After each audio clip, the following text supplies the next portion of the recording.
In this week's episode of Assassination Classroom, Class 3E goes head-to-head with Class A in a festival-style cook-off. I'm going to be perfectly blunt about this review. I did not like this episode that much. This was probably one of my least favorite episodes of Assassination Classroom. I mean, don't get me wrong, I like the humor. It's always funny to see Nagisa dressing up like a girl, but honestly, this one right here just felt a little redundant. It feels like I've seen this episode a couple of times. We've already had multiple episodes where Class E goes up against Class A in a big competition where one goes completely over the top, one goes completely humble, that being Class E, and they end up doing pretty respectable. And of course, there's a nice message which is tied into everything. That's pretty much exactly what happens in this week's episode, where they're having this big festival where Class A is going to perform this big concert, they're going to feed all their students with amazing food, and basically, they're going to make a lot of money. Class E is also going to be competing as well, and they're going to be opening up their own restaurant outside of the school, using a lot of humble ingredients from the mountains, which are going to entice everyone. The whole message behind this episode, of course, is that you can take your strengths and your weaknesses, and you can turn them into weapons, which is exactly what they do in this episode. They take all of the food and wild things that they find in the mountains, and they turn them into a delectable, delicious dish.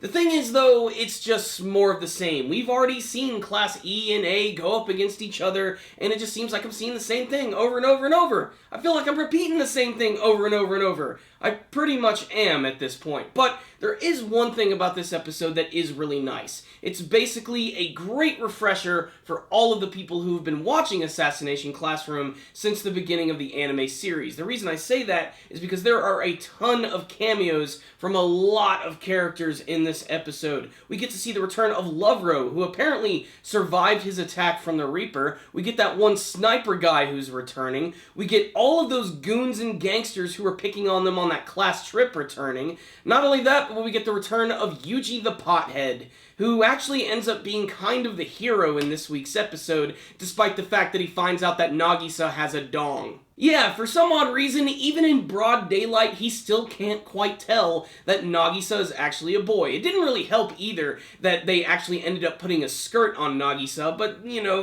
that's just the way it is. They love making that joke, the fact that Nagisa looks like a girl. But honestly, I'm kind of done with it, especially after last week's episode, which was basically focusing on all of it, and really, considering that this is going to be the last season of Assassination Classroom and there's going to be a conclusion to the story, I really want more development, and I want to learn a little bit more about Koro-sensei, and little by little they are giving us some hints to that, like at the very end of this episode, where he's remembering someone that he promised to take care of these kids.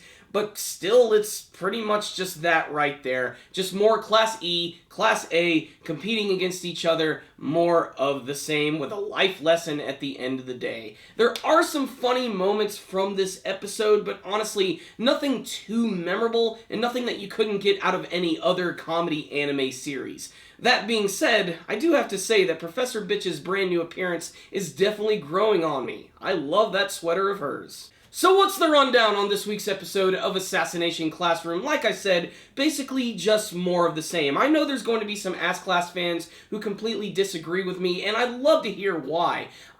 This episode just really didn't do that much for me. Like I said, there have been episodes like this previous, which I think did a much better job of what they were trying to convey, and really, I just want to learn a little bit more about the backstories of Koro-sensei and how this is all going to tie into the finale of this series. Maybe I'm jumping the gun a little bit, but like I said, it is a fun episode, if only for the fact that you get all these cameos from all the characters. Even the assassins from the island even return to have their food, and they absolutely love it. And of course, thanks to Yuji the Pothead, they actually end up being really successful because he himself is a very popular food blogger, and he takes Nagisa's lesson very seriously, where he takes his weaknesses, which are his father's name and his money, and he uses that to actually bring attention to their food, which allows them to be successful. So it's nice and it's cheery and it's happy, but not exactly the episode for me. That being said, I still think it's an episode of Ass-Class that's still worth seeing at least once, so check it out if you have the time. It's still a pretty nice episode. But for me, it's just kind of an average episode of Assassination Classroom, so I'm going to give this one right here a 3 out of 5. Check it out, Ass-Class fans. You might see something you like, and you might get a couple of laughs.